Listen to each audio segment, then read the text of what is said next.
When I arrived in Wichita, I learned by speaking with community members, members of the department, and reading the Jensen News report.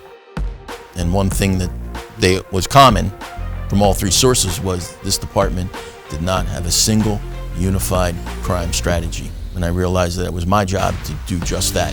I wanted a strategy that was proactive. It involved the community. Most importantly, it was data-driven and research validated. So I tasked my analytical team to determine what would be the best strategy for our department, and a strategy that was constitutionally defensible, meaning we wanted a strategy that drove crime down without alienating the community.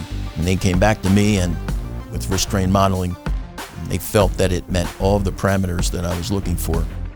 And their research told them that it was something that would work and that it would involve the community. So risk-trained modeling was developed by Rutgers University and the professors there, Les Kennedy and Joel Kaplan. What it is at its very core is a diagnostic tool and an analytical technique that allows us to see what types of locations correlate with crime. One of the big advantages to risk-trained modeling is that it utilizes objective data and it cuts out biases that people may have in the subjectivity of opinions of certain places. The models that we're running right now are for each individual bureau because we recognize that different types of locations are different in different parts of the city. They operate differently. And so we want to make sure that we customize these models as well as possible. So that's why we're building out individual risk-trained models for each bureau of the city, so there's 4 of them. And then from there, each bureau will have their own risk factors and their own set of violent crime data that the model can be based off of. And plus, it just focuses on places and it doesn't focus on people. So a good example of this would be that hotels or motels would show up as a high risk factor in the model. And maybe the model shows that a crime is 9 times more likely to occur within 300 feet of a motel than anywhere else within the bureau or the city. So at that point, that would give us a good indication that it's a very high risk factor for crime to occur there. And then we also design a strategy to help mitigate against the crimes happening there in the future. Another way that we would view this data is say we have motels in a certain spot, but then we also have convenience stores that are right next to it. And say a convenience store is 2 times more likely to have a crime happen within 300 feet of it than anywhere else in the city. At that point, if we have the motel and the convenience store right next to each other, then the chances of a gun crime happening with those 2 locations overlapping with each other will be 11 times more likely than anywhere else in the city. And so when we have more risk factors or more high-risk location types overlapping with each other, that increases the amount of risk that a crime will happen in that area based off of the model.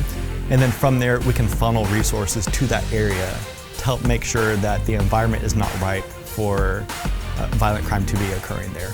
And so when it comes to building buy-in from officers or other departments that are helping us in the crime prevention in these areas, the data goes a long way in building up trust and building up confidence that when someone allocates resources to this area, they're actually going to be making a difference. So we have implemented kind of like an automated dispatch where officers at a specific time will go to a specific location within the RTM and they will stay in that location for a set period of time.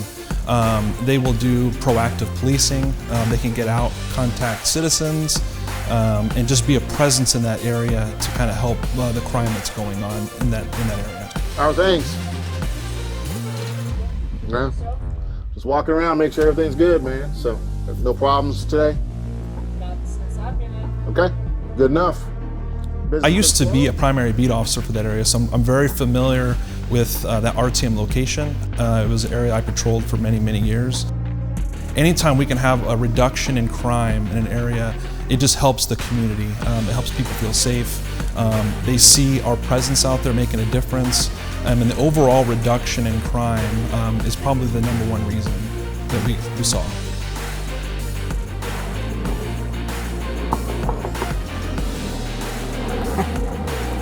Hi.